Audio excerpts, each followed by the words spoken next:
Yes, I could if he say a name far away, a Yankee town would be the Bono.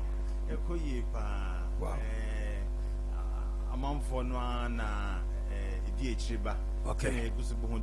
the room, a beshani, Nambaso Sunua, or Mutimi who say, I'm pa home kaum, I'm Pania Canin and a crojan. Okay, Intino mechanic say Ekoye. Okay, Ekoye, and say Union for one inch or your circle farms are, without my way. Enyafu ya obi won motive farms o na dwen say yafu emwanyan hukua yo emwanyan papa emwa ba ne mwa ba na munyan bi e wo makache wo na atiefo ntie wi na de number na no makira kwana tudwa na fi ya nhwe sere musi ekum ne ade ne fa emwa ba na munyan bi a obi pe bi ato obetimi aba ho emwa ne nyen no ya kache wa ye wo insamom eye insumia kwana so no ye dobro side dobro de katia baka de nhwe ne mu the hot pot ni de mpreko ne enyen okay o mfofo ni bi wo achiri a ayenye nkokọ no mu ne mponche no mu ne kro ne ba ene esan ne mfu farms no so no a ebi di kita ho okay enti ne ba se oda ne bro ye so na se ye ntimi no a ye wo farms a ye ne mu di juma ba farms a omo so no omo mu anyen no any standard na ya set no ene de ne yepe okay design ngita ho etina che se obi ba na se bi a wo pe odwan ana so opa ponche na se muni bi wo ho a mo ba kwa akogye bi afiri ba bi aba mo study hu se nipa na mo kogye ne de no ne de ne mo standard ne yepe eye below mo de na mo nye sa pepe okay if you say upese hu standard na se na ya aka no emo na enye wo mo yakachi ho no wo ba obehu ne ye pa kire it is answer no be di nkita ho bia no se ba ebehwe ekwan afa so a unye aboa no ekwan afa so a ukun aboa no se ne nyina no ene ye standard no emmabura enya ade a no be ye adwuma okay sanity wow well na aya na mo de no nkasa na akwa professional akwa professional sana akwa abrofum na ze mo bibia ye mfidie ne adade na mo de search sa na mani nyina hwe aboa no de ye papa ansa na mato aboa bi okura na oyare oyare se obawewu na na yakunu na ye de abadwa so na ye ton man krofo ade na mo de na eye different sa no na mo de ne ye different no ebo no enshada nya de ne sa openi mi da se ebo no enshada nya de efise ye sha se ebo aye ho no acha kakra na ebuta ye si ye so bibie mu a me bo fidi kase yesu ebeka ne se nipa apomoden ene ne duane die no ehia yen enti no ye to ebo ase epepepe mfidie no mfi bebre make sure say ye betimi nya sam fidie no enti ne nya ade afe na ya badwa so a ya kase kototo mfidie akase abodin enti ye de ka ne nyina no ekogu sabio ya customers so debi yakaka ne nyina ebo ne da fom sana okodwomu a nam ne bo ne tie no sabe ye de kwa ne bi wo ha yo fom ekwa soso no ifidie na de ye ne soso no eboa okay enti no ewo mfidie de na soso no ye bo no e da fom pa okay wow papa na mama mi say we fa ne say me ton brodo friend meat pie ene sa niema no spring roll ne sa niema no ya ye de nam ahihye me bi wo no beef na o manyam na omode ahyehyem ni adade dodo na ayekoye free nkran mo won fidi amode nyam enam no aye betimi dia ye meat pie ne sa spring roll ne sa ne mana pastries for no a mo ye editor no mo sa ne mani bi wo makache openi kase mi dase bebre ne asama wo bisami eno no so ne djuma titru a esan edi eka emoa enye no ho ye meat processing okay meat processing na means meat bonikasa aka means na kase yam enam no ye wo mfidie a ye de yam enam no na efe ni means meat no na ansa na ye process enam no eye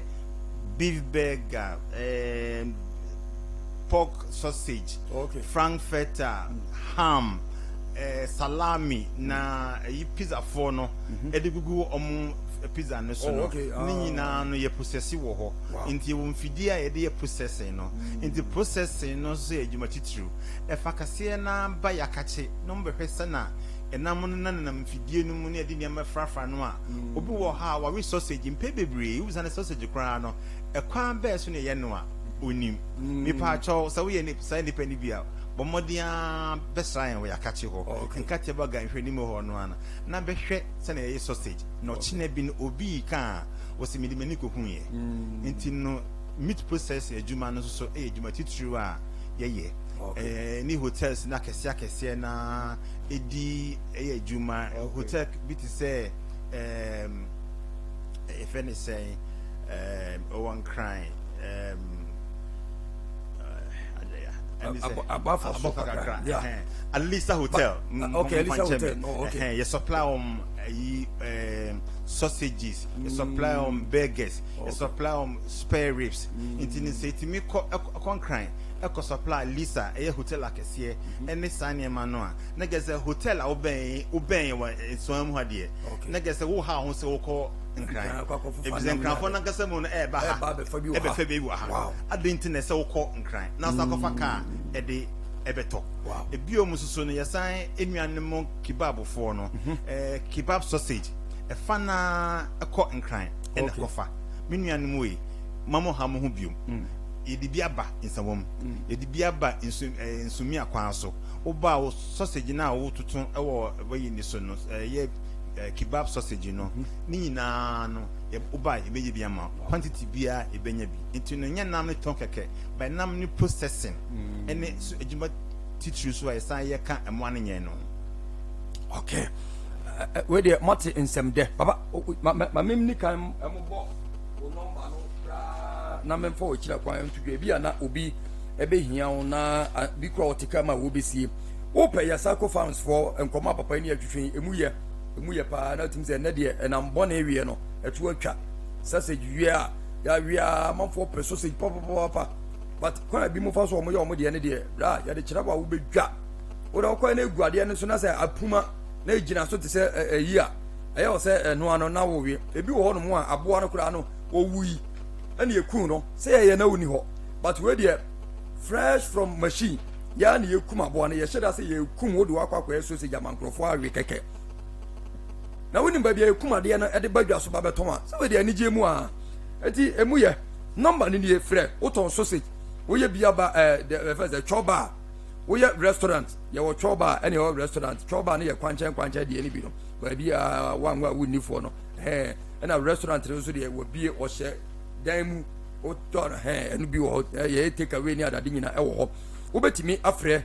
ya Sako Farms for na no ma twetwe nkomo mfaka nkonkran emu ye frɛ number we 0592 11 48 26 0592 11 48 26 and 0362 195349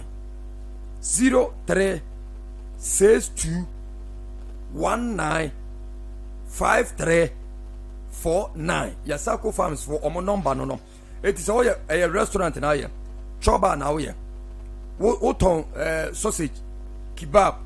wo ye pastries ahodo nyina bi wo ye burger wo ye ba ko etare wo conference ya